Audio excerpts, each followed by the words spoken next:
My own sister texted me, "You don't need to come to the wedding. It's not your place. No call, no explanation. Just that." I read it standing in my studio surrounded by the wedding plans I'd built for her. The flowers, the layouts, the dream she wanted. I'd given months of my life to that day, and in one message she erased me. I didn't scream, I didn't cry.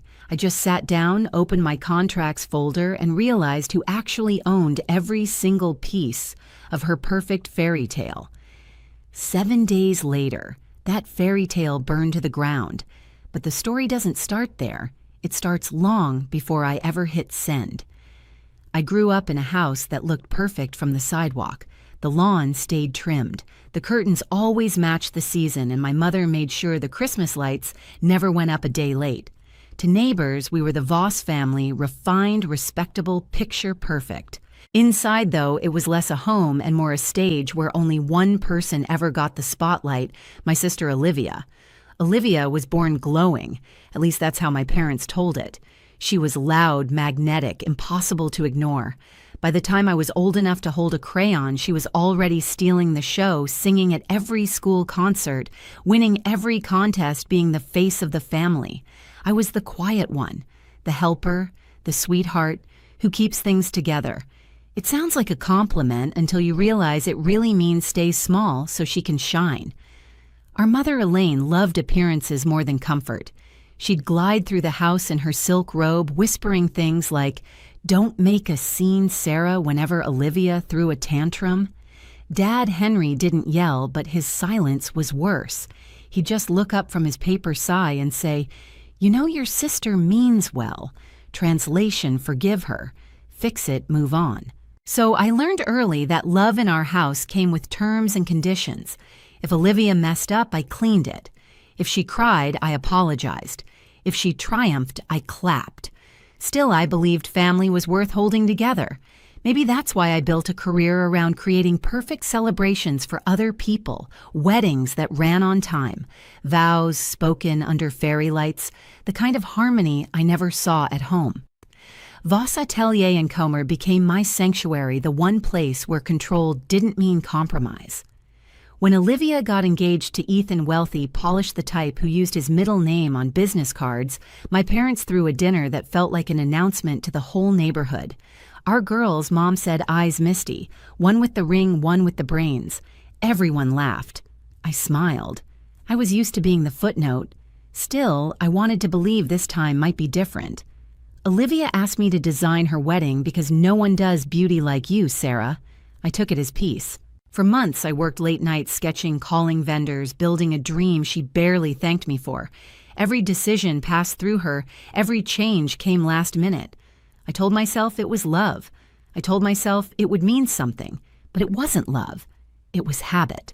A lifetime of trying to earn a seat at a table where my name was always on the wrong place card. Looking back, the signs were all there, the small dismissals, the invisible lines drawn around me. I just didn't see how deep they ran until the day my own family decided I didn't belong in the picture at all. The first crack didn't sound like thunder. It came in a text message that buzzed across my desk late one night while I was revising her seating chart. "Hey," Olivia wrote, "can you cover the florist's balance?" The invoice came higher than expected. No greeting, no thank you. Just an order disguised as a favor. I stared at the screen for a long moment, the cursor blinking beside her name. I'd already paid the deposit. That was my gift. Still, my fingers hovered above the keyboard before I finally typed, "That's all I can do. My gift stops there." The dots blinked. Her reply came fast. "Don't make this difficult. You know I'm under pressure." That was Olivia's way. Every crisis became a moral test for whoever loved her. I could almost hear our mother's voice echoing behind her. "If you can help, you should." The next morning, I found Mom sitting at the kitchen counter, robe tied perfectly, spoon-tapping her coffee cup. I asked softly, "Did Olivia tell you she wants me to pay more?" She sighed the same sigh she'd been rehearsing since my childhood. "Honey, she's planning the biggest day of her life. Don't add to her stress. If you can help her, do it. Of course. Help her. Always her." The pattern repeated so often it became muscle memory. I left the room before my voice cracked. The following week, Dad called. His tone started gentle, practiced. We're all chipping in for Liv and Ethan's housewarming gift, a down payment on their first home. Your share is $3,000. Just transfer it to me when you can. I pressed the phone tighter to my ear. Dad, I'm not even invited to the wedding anymore.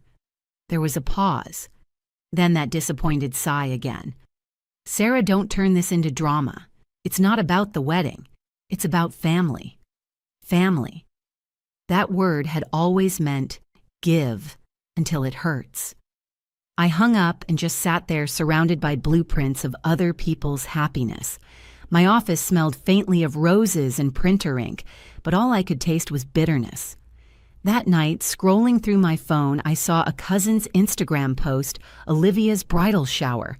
Same venue I'd scouted months ago, the decorations I'd designed. The caption read, "The A-Team celebrating our bride." My name wasn't on any tag, not one. Something inside me twisted, part heartbreak, part clarity. I'd always thought silence was strength, but in that moment I understood it had only made me invisible. 10 days before the wedding, my phone rang again.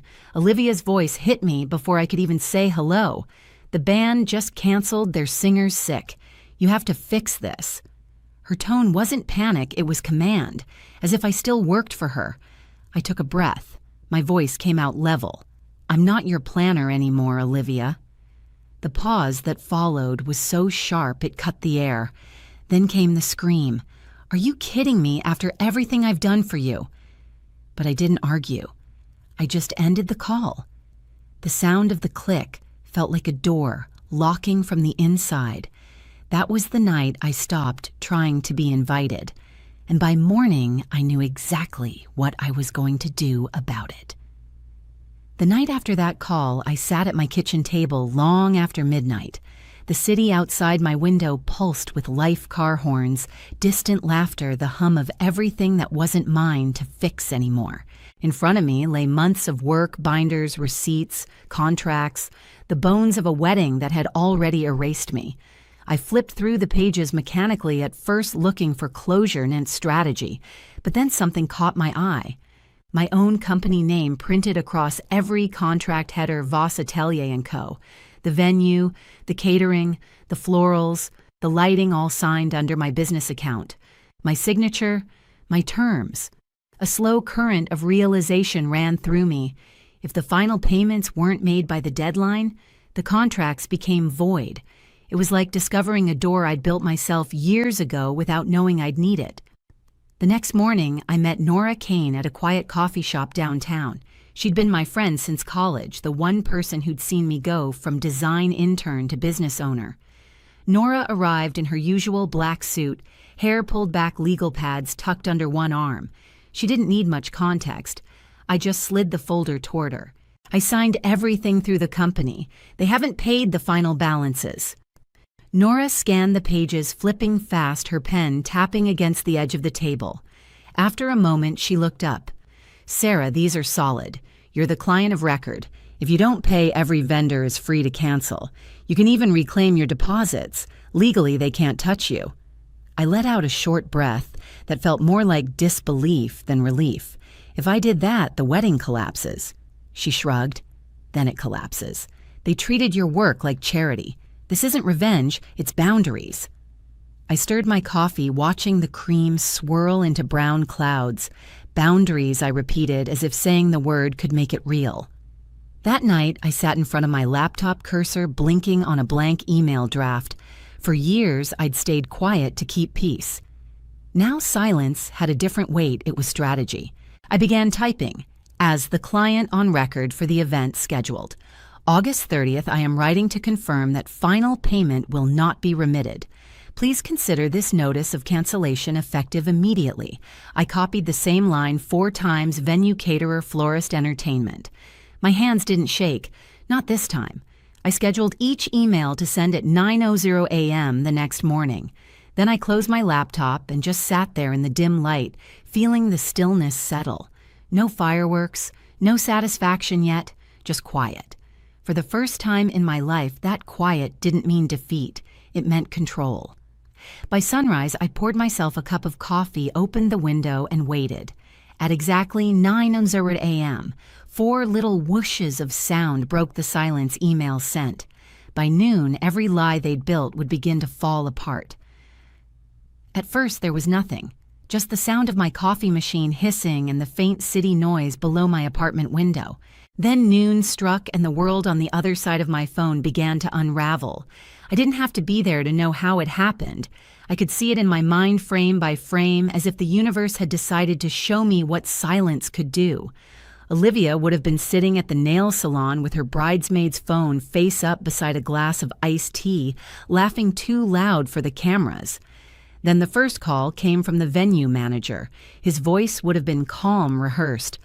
"I'm sorry, Ms. Voss, but we received a cancellation notice from Voss Atelier & Co. Your reservation has been released." She'd laugh at first, thinking it was a mistake, because in Olivia's world, things didn't happen to her. They happened for her. She'd call him back, switch to that syrupy tone she used when she wanted something. But the man would remain polite and firm. No payment, no event. Within an hour, the dominoes fell. The caterer, the florist, the entertainment. Each call another chip in the porcelain perfection she'd built.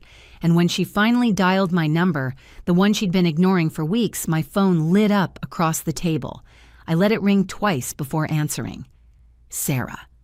She snapped, her voice a mix of panic and fury. "What the hell did you do?" "The venue just canceled."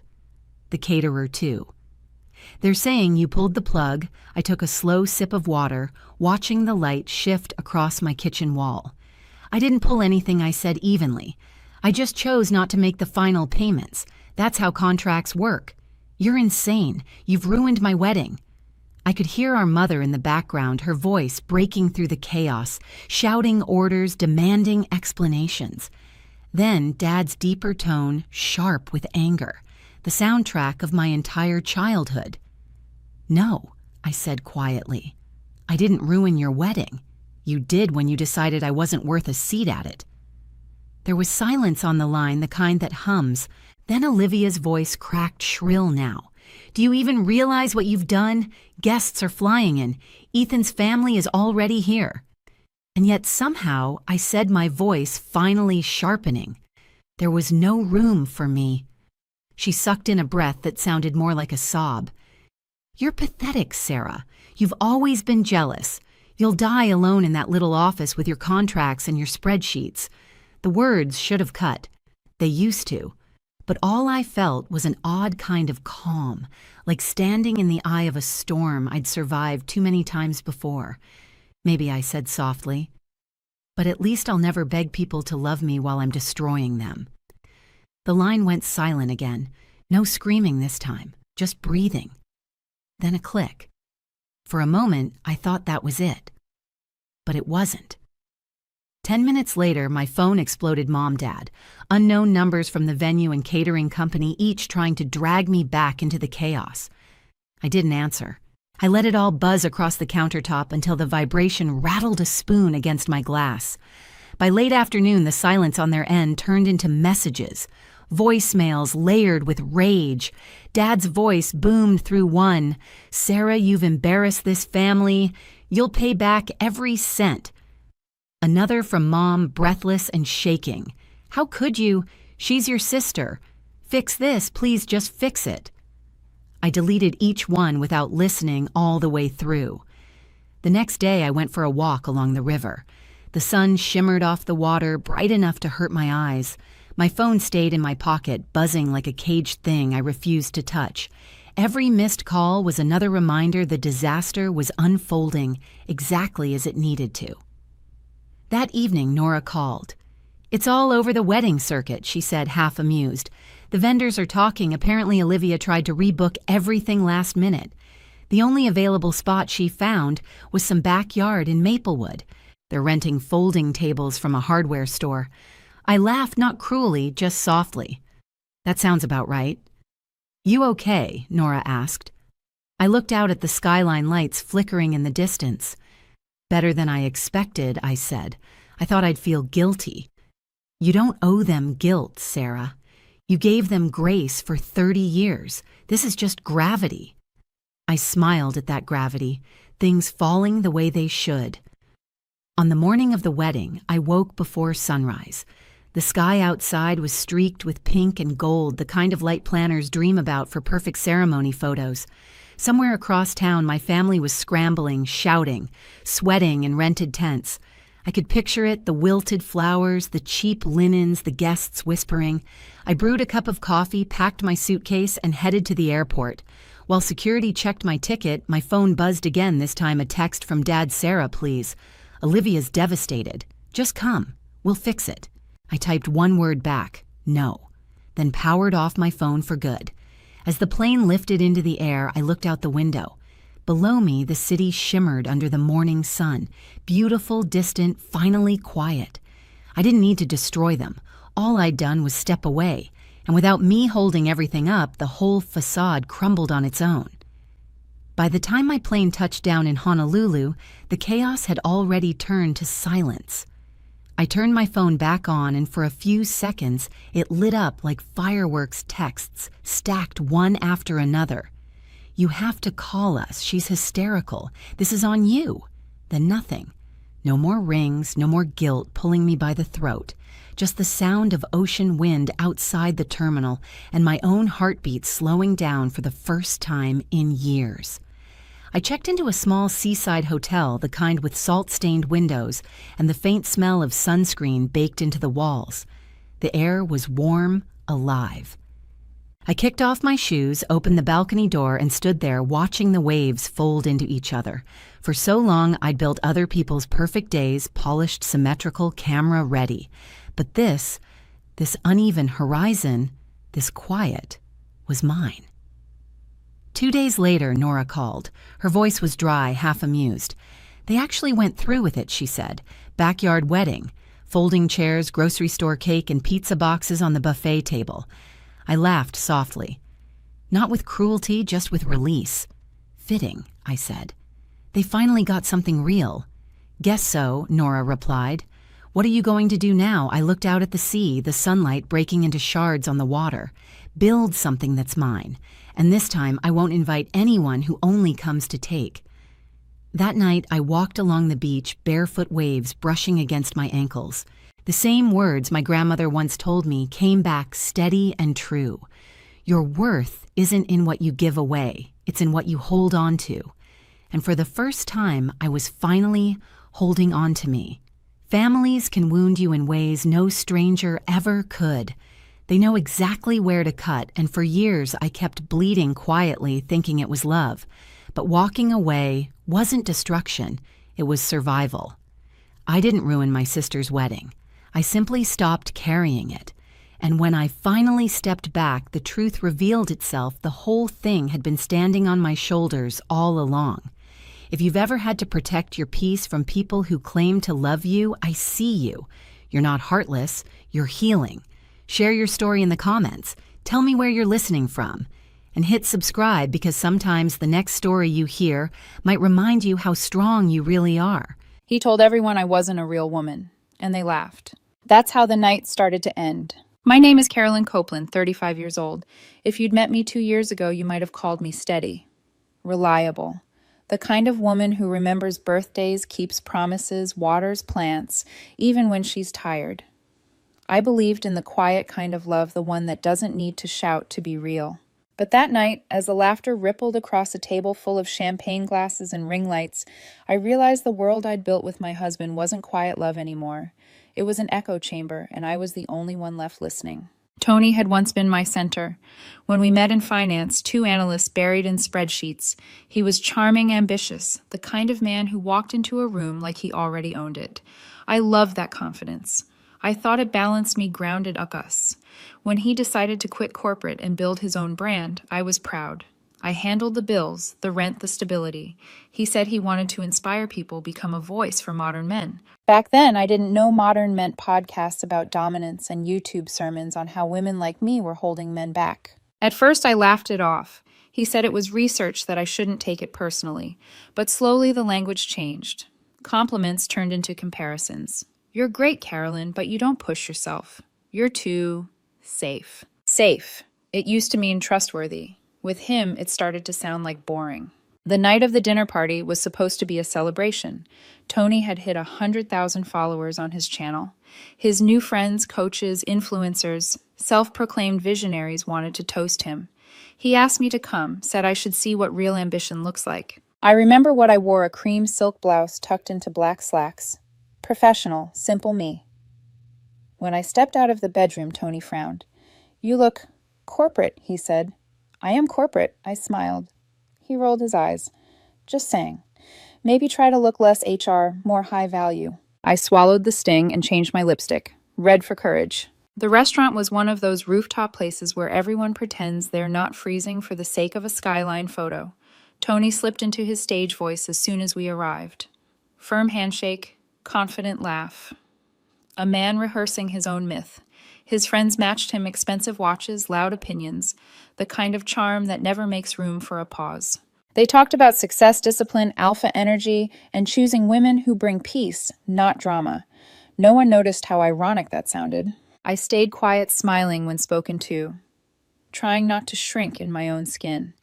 When someone asked how long we'd been married, I said softly, 2 years last week. Tony chuckled just loud enough. 2 long years, he said, glancing around the table. But she's a good one. Keeps the house in order, keeps me fed, never complains. Not exactly the fiery type, but hey, someone's got to be the support staff, right? Laughter, light, polite, cruel. Then he added, she's like a golden retriever, sweet, loyal, house-trained. The laughter grew louder. One of the women winced. Another whispered, oof. I felt the heat crawl up my neck, but I didn't say a word. I smiled. The kind of smile that keeps you from crying in front of strangers. Tony looked at me, expecting me to play along. "Oh, relax, babe," he said, still grinning. "They know I'm kidding." I nodded, because what else was there to do? But inside, something snapped so quietly I almost missed it. On the drive home, the silence was so thick it felt alive. Streetlights flickered across his face as he scrolled his phone. He didn't notice me watching him, didn't see the exhaustion in my eyes. I wasn't angry. Not yet. Just done. Done apologizing for being gentle in a world that mistook cruelty for strength. Done loving someone who only felt powerful when I was small. In bed that night, Tony fell asleep mid-scroll. His arm brushed mine, and I flinched without meaning to. I stared at the ceiling until dawn painted the walls pale gray. That's when the thought finally formed, quiet, steady, undeniable, I'm leaving. Maybe not today, but soon. It wasn't rage that decided it. It was peace. The kind that comes when you finally stop trying to convince someone to see you. I turned toward him one last time, watched his chest rise and fall. He looked content, smug, even the hero of his own story. He had no idea the chapter had already ended. I slipped out of bed and went downstairs. The kitchen was cold, the coffee pot hissed softly. Outside, the city was waking up, car horns, birds, the hum of other people's lives. Mine was about to start over. The next morning didn't begin with a fight. It began with quiet. The kind of quiet that feels heavier than shouting, like the air itself is holding its breath. I stood in the kitchen, coffee mug warm in my hands, staring at the faint ring it left on the counter. Tony was still upstairs. The same man who called me a golden retriever in front of strangers now slept peacefully in our bed like nothing had happened. For years, I thought that was love. Someone feeling comfortable enough to hurt you and expect you to stay. The clock ticked softly. 6:42 a.m. By the time he walked in, I already knew what I was going to say. I just didn't know how it would sound. He shuffled in, phone in hand, wearing that smug, half-awake grin he reserved for mornings when he didn't remember what he'd done the night before. "You're up early," he mumbled, scrolling through his notifications. "Didn't sleep much," I said. He didn't look up. Too much caffeine again, I shook my head. Too much thinking. That got his attention. He glanced up, brow creasing slightly. Thinking about what? "Last night." He sighed loudly. The kind of sigh that says, "Here we go again. Carolyn, come on. You're not still mad about that, are you?" "I'm not mad." "Good," he said, pouring himself almond milk, even though he'd mocked me for drinking it 2 weeks ago. Because honestly, everyone knew I was joking. I studied him for a moment, the way he moved, the ease of his body language. He really believed he hadn't done anything wrong. "It wasn't the joke," I said softly. "It was how comfortable you were telling it." Tony set the milk down a little too hard. "You're overreacting again. You always do this. You twist something harmless into some big emotional moment." Harmless, I repeated. That's what you call it. Carolyn, you're too sensitive. You take everything like a personal attack. I can't even talk freely around you anymore. I almost laughed. Freely, I said. You mocked me in front of 8 people and called it humor. He groaned, dragging a hand over his face. You know what? I don't have time for this drama. I've got a call with a sponsor at 9. Of course, I said. Always another meeting, another brand, another person to impress. He turned, then eyes narrowing. What's that supposed to mean? It means, I said quietly, that I'm tired, Tony. Not angry, just tired. He frowned, unsure how to react to calm. He was used to tears or begging something he could win against. Instead, I stood and pushed my chair back, the legs scraping against the tile like punctuation. I think it's time you move out, I said. His laugh was quick, sharp. What? I said you should move out. You've been saying for months how much you want space, how stifled you feel. Well, here it is. You're joking, he said. I looked him in the eye. No, I'm finally listening to you. He stared at me like I'd started speaking another language. Wow, he said after a beat, crossing his arms. So now you've got a backbone. Took you long enough. You long. I nodded slowly. Guess so. I walked past him up the stairs into our bedroom that still smelled faintly of his cologne. I opened the closet and began pulling his jackets off the hangers. He followed, voice rising now. What are you doing? Helping you pack, I said, folding his shirts neatly into a suitcase. Carolyn, stop. You're not thinking straight? I've been thinking straight for months, I said without looking up. He hovered in the doorway, torn between disbelief and arrogance. You're really just going to let me go like that? I met his eyes. You already left Tony. I'm just catching up. That landed. For a moment, he didn't say anything. His confidence cracked, just barely. Then he laughed again, but softer this time, uncertain. You'll regret this. Maybe, I said, but at least it'll be my regret. He left that afternoon. No slammed doors, no apology, not even a backward glance. He carried his duffel and laptop bag to his car while I stood at the window, hands around my mug, watching the back of his head disappear down the driveway. The house fell silent as soon as the engine started. It wasn't peaceful yet, just hollow, like the echo of a sound that used to mean something. I sat on the couch, knees drawn to my chest, staring at the spot where his sneakers always sat by the door. And then, for the first time in a long time, I exhaled without flinching. It didn't feel like loss. It felt like air finally returning to a room that had been sealed too long. That night I didn't cry. I didn't drink wine or text my friends or scroll through his profile. I just lay there in bed watching the shadows on the ceiling, realizing something strange. The silence wasn't unbearable. It was relief. The first morning alone felt wrong in all the quiet ways. No sound of his electric toothbrush. No clatter of protein shake bottles. No voice calling. Where are my keys? Just stillness. And for a moment I stood in the middle of the kitchen, unsure if the silence was peace or grief. The sunlight was soft that day, like the world was trying to be gentle with me. I brewed coffee, forgot the sugar, and still drank it. My reflection in the window looked strange, like a version of myself I hadn't met in years. I wanted to cry, but nothing came. Maybe because you can't mourn something that stopped existing long before it ended. That week passed in a blur of motion without meaning. Work, eat, sleep, repeat. The house felt bigger somehow, like the walls had stretched. Every object carried an echo of him, the half-empty bottle of cologne, the dent in the couch where he used to sit, the toothbrush I couldn't throw away yet. But the strangest part wasn't the emptiness. It was the calm beneath it. No sharp words, no eggshells, no pretending, just me. Sometimes healing doesn't arrive as fireworks. It arrives as silence that no longer hurts. A few days later, my friend Mira stopped by, unannounced, carrying takeout and wine. When I opened the door, her eyes widened. You look peaceful, she said cautiously. Don't say it like it's a disease. She grinned, stepping inside. You're not even crying. I expected mascara streaks and sad playlists. I think I already cried all my tears years ago, I said, setting plates on the table. The night he started calling ambition masculine energy. Mira laughed, then grew serious. I saw his new post this morning. He's already doing collabs with that Alpha in Motion guy. Good for him, I said. He finally found an audience that claps when he talks over them. Savage, she said. I like this version of you. I smiled faintly. So do I. Days turned into weeks. I didn't check his profile, not out of strength, but because I didn't want to feed the ghost. Instead, I started small things I'd abandoned. I went back to the gym.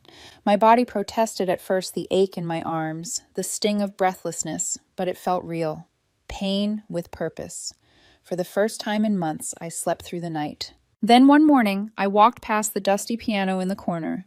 The lid creaked when I opened it.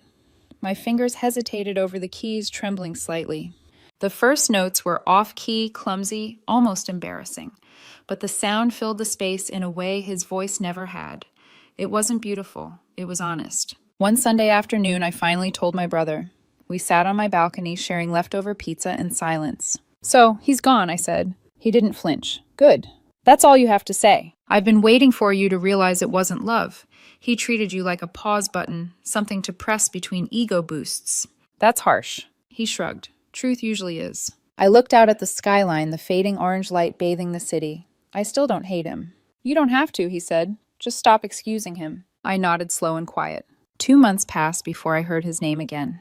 A message popped up from an old coworker. "Hey, not to gossip, but have you seen Tony's latest drama? His new girlfriend called him a scammer on a live stream. Yikes." I didn't respond, but curiosity, familiar and unwanted, got the better of me. I opened his page. The man who once preached discipline and dominance now posted motivational quotes about betrayal and finding yourself again. Photos of him looking away from the camera, jaw clenched, pretending to be reflective. He wasn't the villain in his story. He was the victim now. I stared for a long time, not feeling anger, just pity, because I finally understood he hadn't changed. He was still performing even in his downfall. That night, I lay in bed with my window open, the city humming softly below. For the first time, I realized I didn't feel lonely. I felt alone, and that was different. Lonely is waiting for someone to fill a space. Alone is realizing it belongs to you. I turned off the light and whispered into the dark, "I'm okay." The words weren't dramatic. They weren't triumphant. But they were true. And sometimes truth is louder than closure. 3 months after he left, I stopped waiting for the other shoe to drop, and then it did. It didn't come in a text from him or some dramatic apology. It came quietly through the mouths of mutual friends who couldn't resist the thrill of bad news. I was in line at a cafe when Mira texted me. "You dodged a bullet, babe. He's in trouble." I frowned. What now? She sent a link to a gossip forum I didn't even know existed, small, messy, full of screenshots. There was Tony, my ex, his face half-cropped, beside a headline, "Self-proclaimed alpha coach accused of scamming followers." Apparently, one of his investment mentorships turned out to be smoke and mirrors. Clients had paid thousands for financial freedom coaching, only to find he'd used their money for luxury rentals and sponsored content. He'd gone live to clear the air, blaming jealous competitors and cancel culture. The video had more dislikes than views. I stared at the screen, waiting for the satisfaction that movies promised revenge by karma poetic justice, the sweet burn of, he deserved this. But it didn't come. I just felt tired. Not for him, for the version of me that once thought I could save him. People always think the moment your ex falls apart, you'll cheer. But sometimes when the storm finally hits them, you only feel the echo of your own past mistakes. A week later, I ran into an old colleague, Nina, at the grocery store. She hadn't seen me since the divorce. After a polite hug, she blurted, "So, how's Tony holding up?" "Heard the crypto girl left him." "Crypto girl," I repeated, confused. "Oh, the one he dated right after you." She ran one of those manifesting accounts. They were doing podcasts together, until she found out he'd been flirting with her assistant. I blinked. That was fast. Nina laughed awkwardly. Guess the high-value lifestyle wasn't sustainable. I smiled politely, thanked her, and moved on to the dairy aisle. But inside, I couldn't shake the thought, he's just chasing chaos again. Some people don't fall apart because of others, they fall apart because peace terrifies them. That night, I made myself dinner for one. No takeout, no background noise, just me and the sound of oil sizzling in the pan. Cooking used to be a performance for him, measuring plating, pretending perfection. Now it was something else. A quiet ritual. Proof that I could care for myself without an audience. After dinner, I scrolled briefly through social media, not to check on him, but to check on me. Photos of my apartment filled with plants and light. Small notes about gratitude and healing. The comments were kind, but one message caught my eye. From a stranger, "You radiate calm.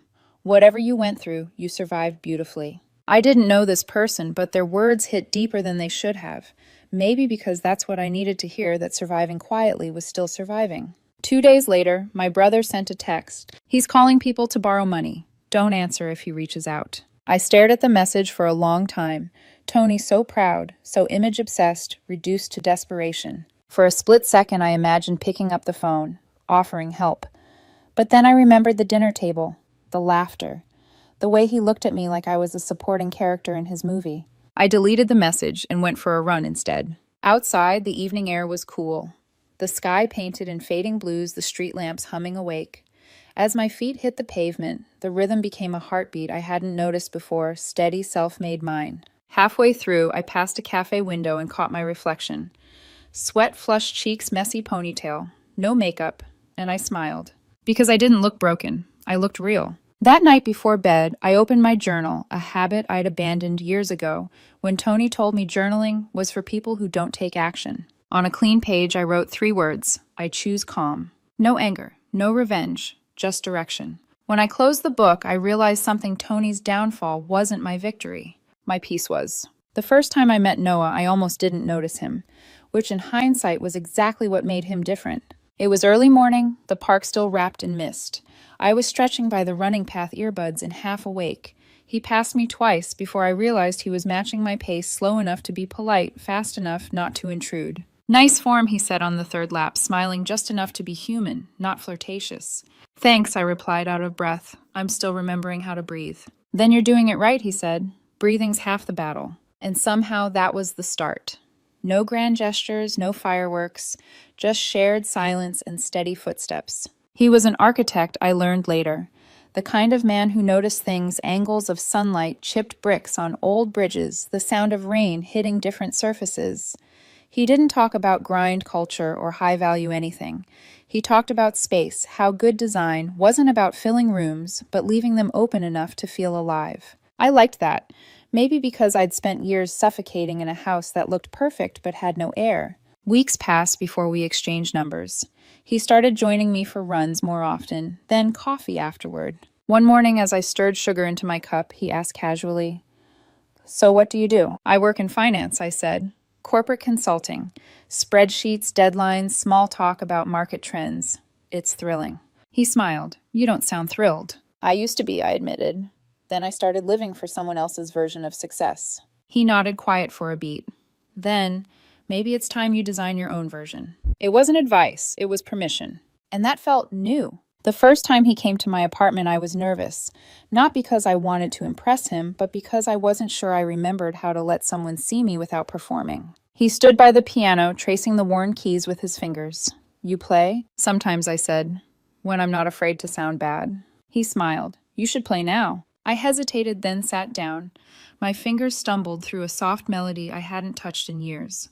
When I glanced up, he wasn't filming or checking his phone. He was just watching. Not judging, not grading, just being there. When the song ended, he said quietly, "You look like yourself when you play." I didn't realize I'd been holding my breath until that moment. We weren't in love, not yet, but there was something holy about the calm between us. He didn't make me question my worth. He didn't make peace feel like boredom. For the first time, comfort didn't mean complacency, it meant safety. One evening, we sat on a bench by the lake, the city lights reflecting in the water. He asked, "So what happened before all this calm?" I thought about Tony, the laughter, the suitcase, the silence that followed. "He told me I wasn't a real woman," I said finally, "because I didn't make him feel powerful enough." Noah didn't respond right away. He just looked out at the water, the reflection of streetlights rippling softly. Then he never knew what real power was, he said. Because it's not about taking up space, it's about making room for someone else. For a long moment, I said nothing. Then I whispered, "Thank you." "Don't thank me," he said gently. "You already did the hard part." That night, as I walked home alone, I realized he was right. The hard part wasn't leaving Tony. It was forgiving myself for staying as long as I did. And for the first time, forgiveness didn't feel like surrender. It felt like freedom. The next morning, I woke to sunlight spilling across the floor. No tension, no dread, no voice waiting to tell me what I lacked. Just air warm, open, alive. I sat at my piano, let my fingers drift without thinking. Somewhere between the notes, I caught my reflection in the window. I looked different. Not happier exactly, but lighter. Because peace, I realized, doesn't always announce itself with joy. Sometimes it just arrives quietly and stays. It was almost poetic, really. Of all places to see him again, it had to be a wedding. The universe has a sense of humor that way, bringing you face to face with your past, just when you finally stop rehearsing what you'd say if you did.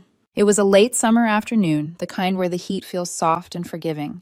The ceremony was outdoors, string lights, acoustic guitars, champagne flutes, sweating under the sun.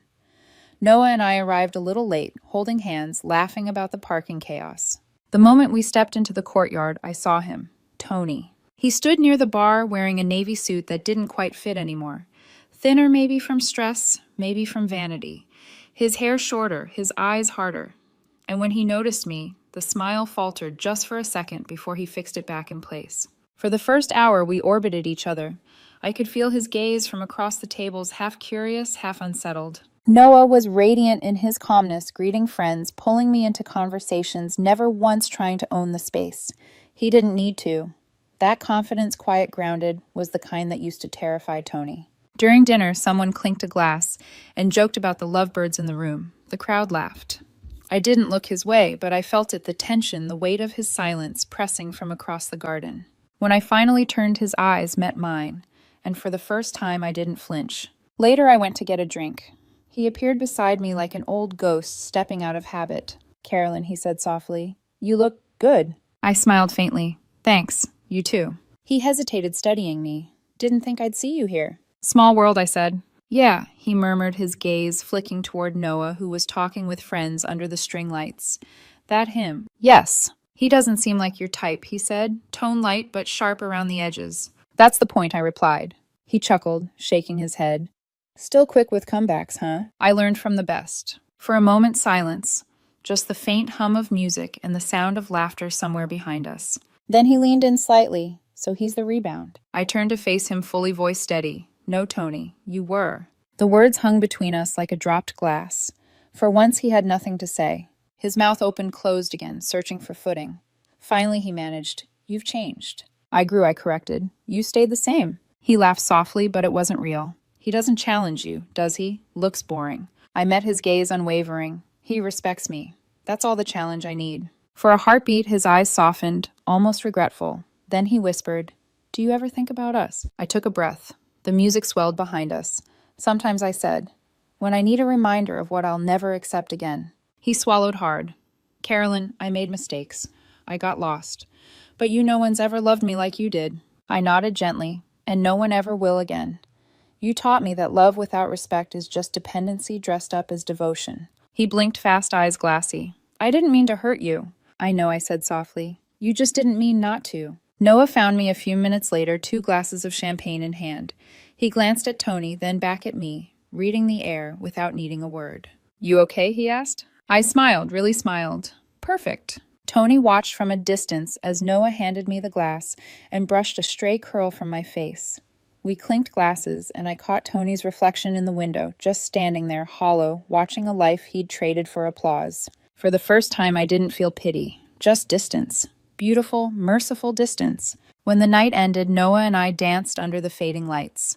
He whispered, "What's going on in that mind of yours?" I looked toward the empty bar where Tony had been moments ago. Nothing, I said, just wondering how silence can be so loud. Noah smiled. "Maybe that's how peace sounds." And as the last song played, I realized he was right.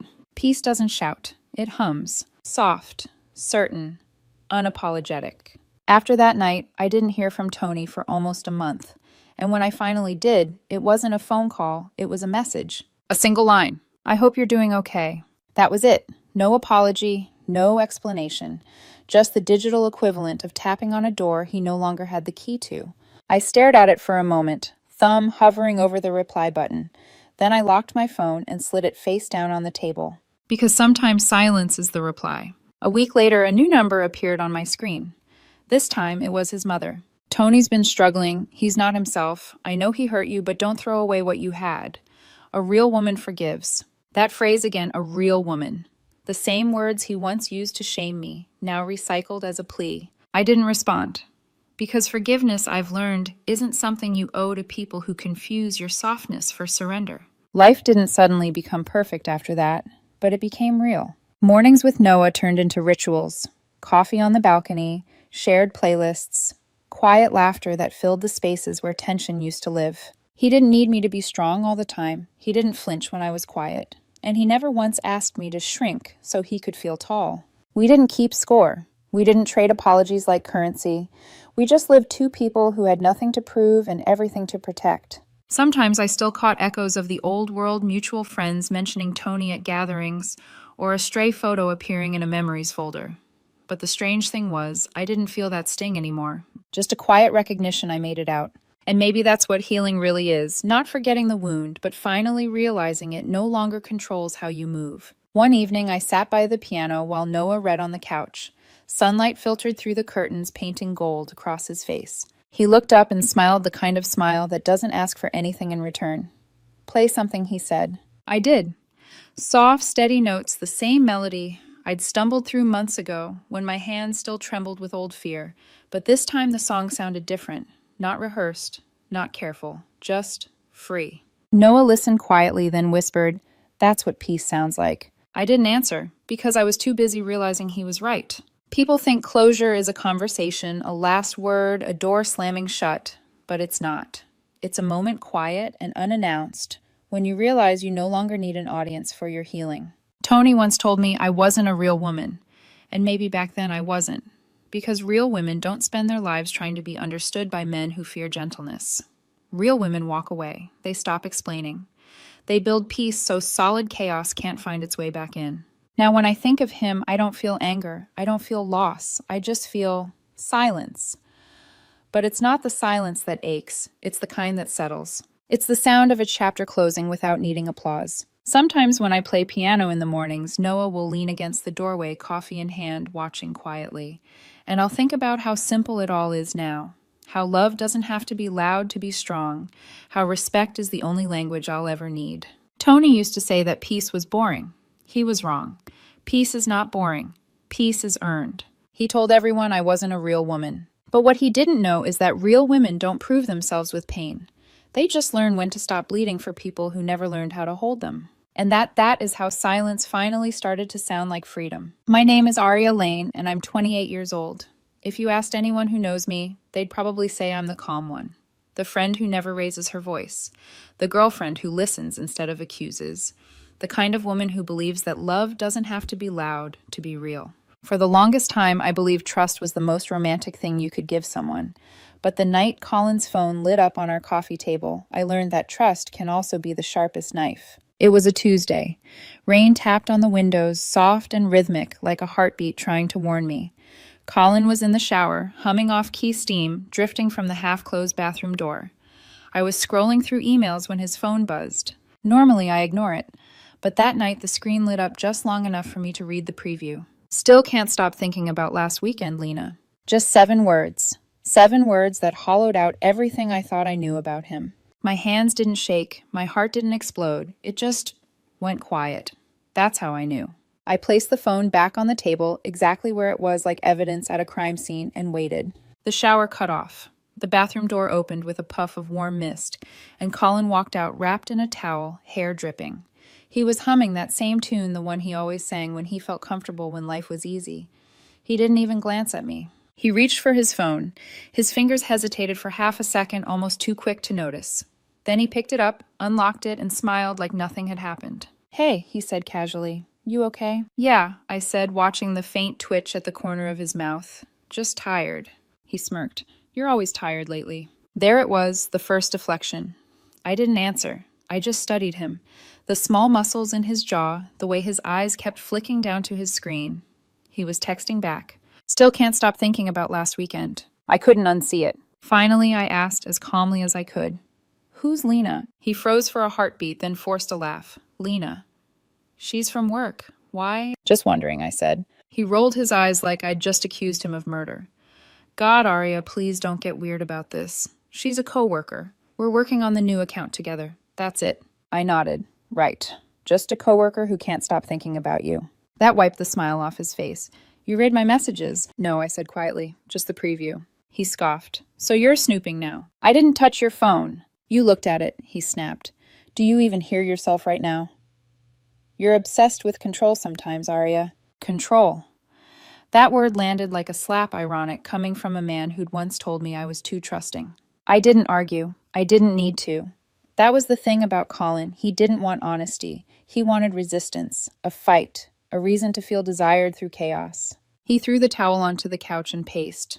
You know what your problem is, he said, voice rising. You never fight for anything, not even me. I blinked. What? He gestured at me, frustrated. Sit there, calm, cold, like none of this matters. Because screaming doesn't make it matter more, I said softly. He laughed sharp and ugly. No, it just makes you boring. Something inside me cracked then, but not the way he expected. It wasn't anger, it was clarity. He wanted me to explode, to beg to cry, but instead I just stared at him, not saying a word. That silence, my silence, made him furious. You know what, he spat. Maybe I need someone who actually cares enough to get jealous. He grabbed his keys from the counter. Maybe you do, I said. He stopped at the door, waiting for me to plead to stop him to fight. I stayed seated. You're really not going to say anything. There's nothing left to say. He stared at me, disbelief clouding his features. You're impossible. Then the door slammed. The sound echoed through the apartment, sharp and final, like a gavel ending a trial. For a long moment, I just sat there, listening to the rain against the windows. The apartment smelled faintly of his cologne cedar and arrogance. In the reflection of the dark glass, I saw myself small still, but not broken, just quiet. And for the first time in years, that quiet didn't feel like weakness. It felt like the beginning of something. Something I couldn't name yet. But it started that night with 7 words and a phone screen that told me everything I needed to know.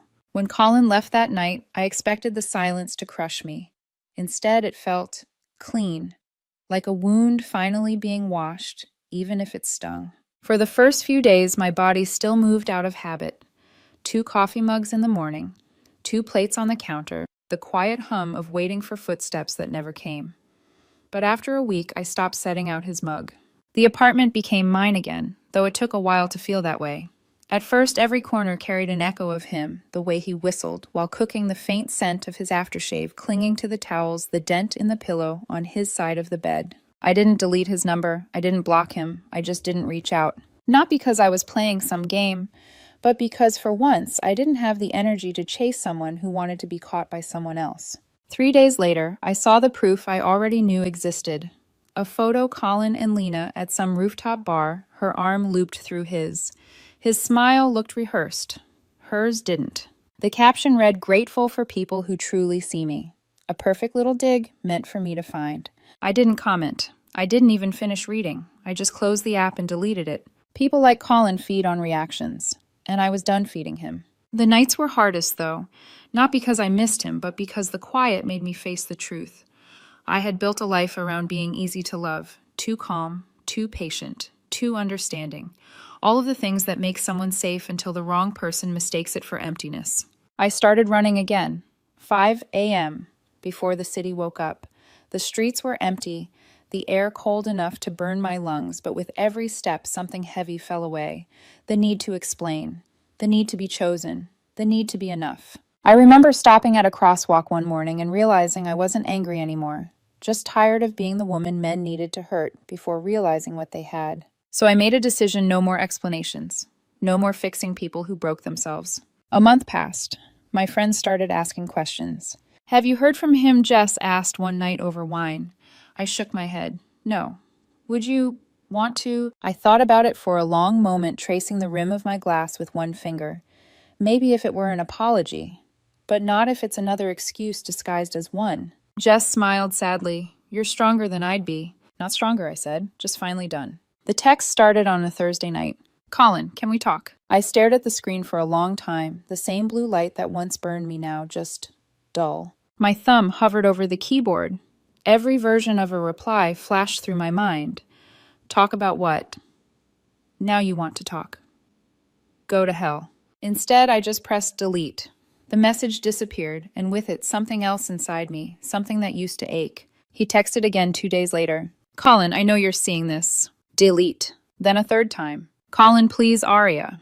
Delete. Each time I erased him, the silence afterward grew softer, not lonely, peaceful. Work got busier. Without his moods dictating my days, I had space to think again.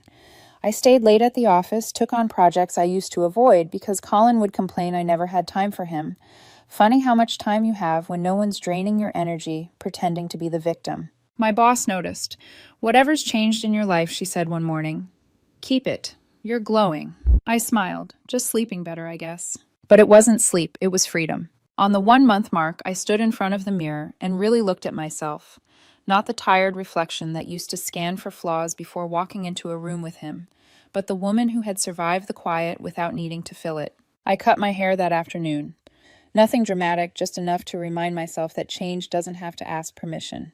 When the hairdresser spun me toward the mirror, I saw it instantly. The old Arya was gone. Somewhere between deleting his texts and learning to breathe again, I'd stopped waiting for closure, because closure isn't something someone gives you. It's what you decide to take when they have nothing left to offer. That night, as rain whispered against the glass again, the same sound as the night it all ended, my phone buzzed once more. Unknown number. Still can't stop thinking about you. No name, but I didn't need one. For a brief moment, my pulse jumped. Then it slowed. I turned off the phone, set it face down, and whispered into the quiet, "You should have thought of that before." The storm outside passed within minutes. The one inside me had already ended. 3 months.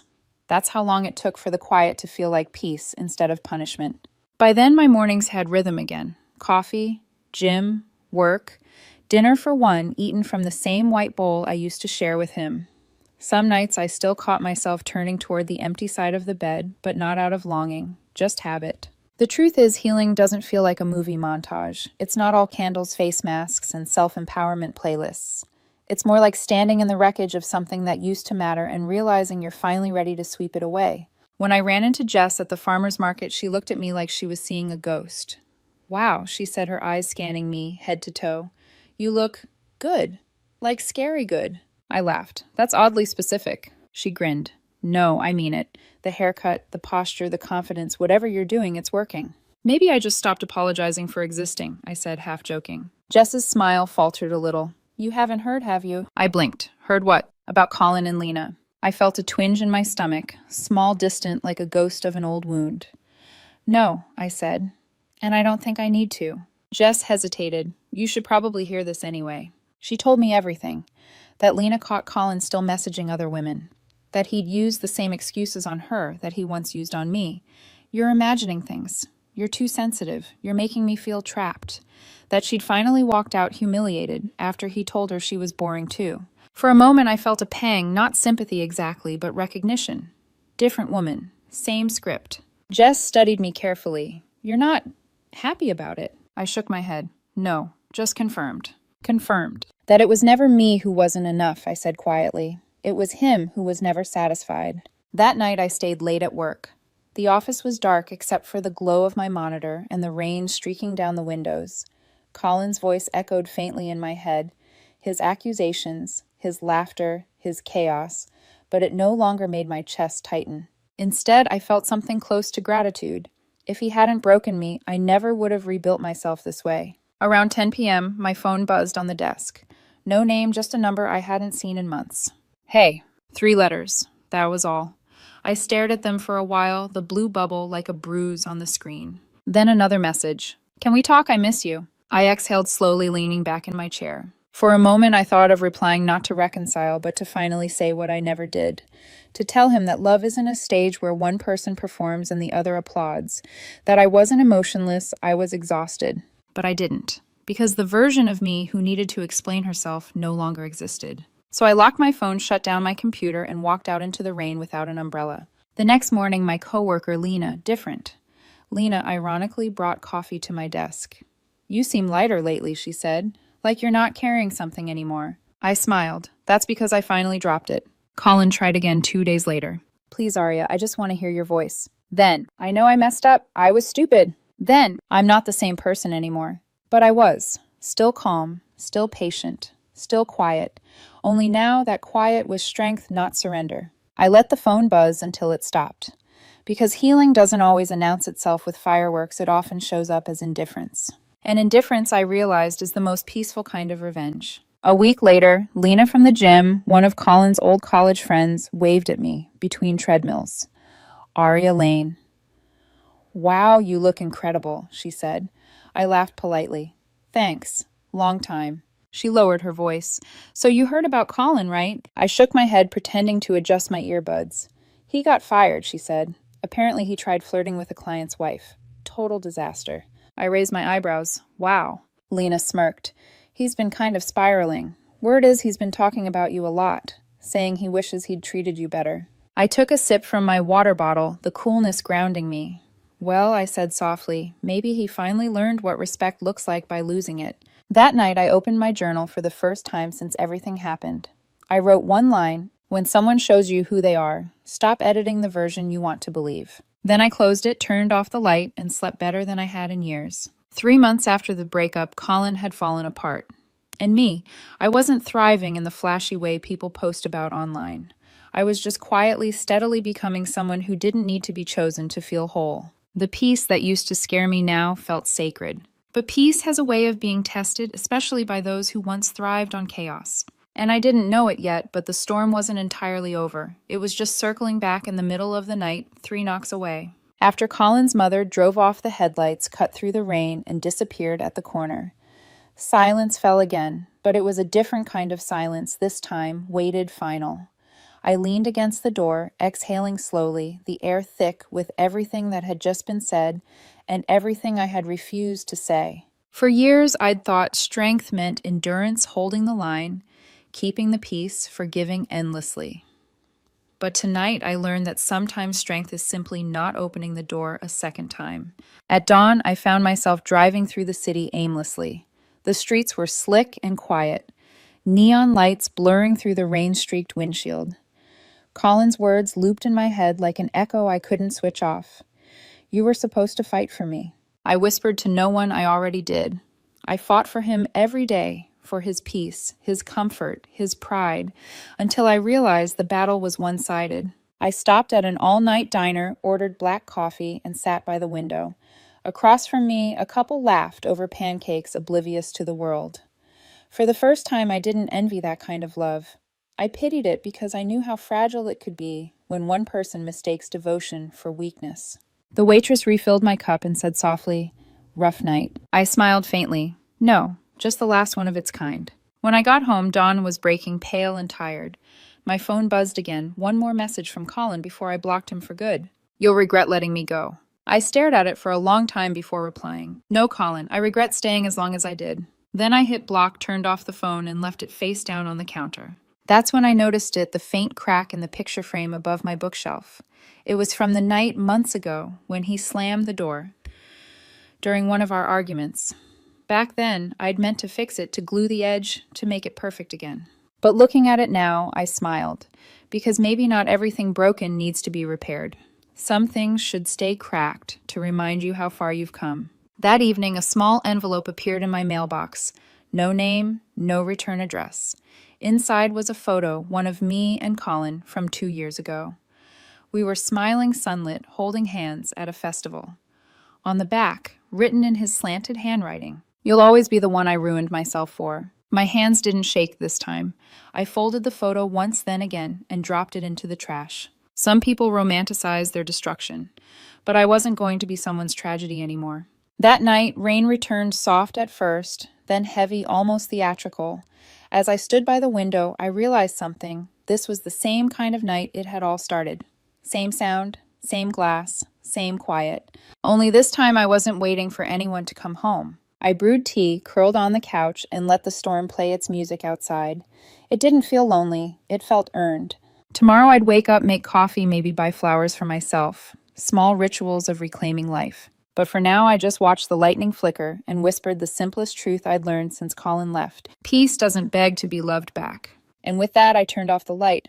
The text came a week later. "You win. Happy now." No greeting, no apology, just those 4 words dripping with resentment disguised as pain. I stared at it over my morning coffee. Outside sunlight spilled across the counter, catching in the steam. It was too beautiful a morning to let him drag me backward. So I smiled, set the mug down, and hit delete. No reply, no closure, just calm. A month later, I stopped checking my phone for ghosts. Work was going well. My apartment finally felt like mine, and the mirror no longer reflected someone waiting to be chosen. Then one afternoon, fate decided to play its favorite game, irony. I was standing in line at my favorite cafe, flipping through a book, when a familiar voice behind me said my name. "Aria." I turned. There he was, Colin. But not the Colin I remembered. This one looked smaller, faded. His eyes were tired, his shirt wrinkled, the sharpness that used to intimidate me, replaced by something hollow. For a moment, we just stared. The whole world seemed to pause, steam from the espresso machine rising between us like a veil. You look, he hesitated, different. I am, I said. He gave a half laugh, rubbing the back of his neck. Guess you heard about me and Lena. I did. Yeah, he said quietly, it didn't last. I nodded, keeping my tone polite. Some things aren't meant to. He looked at me, then, not the way a lover looks, but like someone studying the person they used to blame for their reflection. So you're really over it, he said, like the idea was impossible. I shrugged. There wasn't anything left to be under. He flinched a little. I almost felt sorry for him. Almost. Then the barista called my name. Aria, 2 lattes. Before I could step forward, Claire appeared beside me. Soft brown curls, gentle smile, eyes that carried no judgment, no chaos, just warmth. She handed me my cup. Hey, sorry they got my name wrong again. It's fine, I said, smiling at her. Colin's gaze flicked between us, confusion dawning. So, this is why you moved on so fast. I turned to him, tone calm, almost tender. No, this is why I stayed gone. Claire glanced at him briefly, then back at me, sensing the history without needing details. She slipped her hand into mine, grounding me. Colin's voice cracked slightly. You replaced me just like that. I shook my head. I didn't replace you, Colin. I just stopped pretending you were irreplaceable. Something in his face collapsed. The pride, the anger, it all fell away until only regret remained. He took a step forward, voice barely above a whisper. You think she's better than me? I met his eyes. I don't think about you at all. He inhaled sharply like he'd been punched. Then he looked down, nodding slowly. Right. Guess that's my answer. Take care of yourself, I said softly. And I meant it. As Claire and I walked toward the door, the air shifted the kind of shift that happens when a chapter truly ends. Behind us, I heard him whisper almost to himself, you were supposed to be the one who never gave up on me. I didn't turn around. Because he was right. I was that person, once the one who stayed, forgave, endured. But that version of me no longer existed. Outside, sunlight broke through the clouds, catching the raindrops still clinging to the awning. Claire squeezed my hand and smiled. You okay? Yeah, I said, taking a deep breath.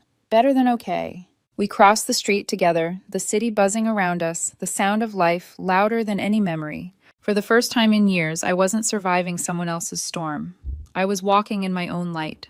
And the peace that followed wasn't dramatic or loud or cinematic. It was quiet, simple, final. Exactly how it was always meant to be. 6 months later, I woke up before my alarm. No rush, no panic, no heart racing at the thought of a text that might ruin my day. Just sunlight gold and soft, spilling through the curtains, warming the sheets. It took me a moment to realize that this calm, this ordinary peace, was what I used to dream about. Back when I was still trying to fix someone who didn't want to be healed. I brewed coffee, opened the balcony door, and stepped outside. The city was alive beneath me. Horns, laughter, wind, like the world had never stopped spinning. And maybe it never did. Maybe I was just still for too long. Claire came out a few minutes later, hair messy from sleep, holding her own mug. She leaned against the railing beside me. You're up early, she murmured. Couldn't sleep, I said, smiling, but not in a bad way. She nodded, understanding instantly, because that's what peace feels like. Someone who doesn't need your chaos to feel alive. We stood there quietly sipping coffee, watching the light creep over the rooftops. No fireworks, no dramatic music. Just two people who didn't need to prove anything. After she left for work, I opened my journal, the one I'd started the week after Colin moved out. The last page still had an unfinished sentence. I hope one day I understand why I wasn't enough. I stared at it for a long moment, then drew a line through it. Below it I wrote, I was always enough, just not for someone who wanted to stay empty. Then I closed the book not with anger, but with peace. Around noon, I walked past the cafe where everything had ended. The window where Colin had stood was empty now. A new couple sat there laughing over pastries. For a split second, I wondered if he ever thought about me. If he still told stories where he was the victim and I was the heartless one. Maybe he did, maybe he didn't. Either way, it didn't matter. Because some stories aren't meant to be rewritten, they're meant to be finished. That evening, I posted a photo for the first time in almost a year. No captions about healing or strength. Just me, smiling hair, caught in the wind, sunset at my back. The caption read, Some endings save you. I didn't post it for him. I posted it for the woman who sat alone in the dark months ago, thinking silence meant defeat. She deserved to know it was actually the beginning. As the sky turned lavender and the city lights flickered on, I whispered something to myself. Not as a promise, but as a reminder. I don't need a storm to feel alive anymore. And with that, I turned off my phone, closed the curtains, and let the night hold me quietly. The same calm that once felt unbearable now felt like home. Because peace, I learned, isn't what happens when everything stops hurting. It's what happens when you finally stop reopening the wound.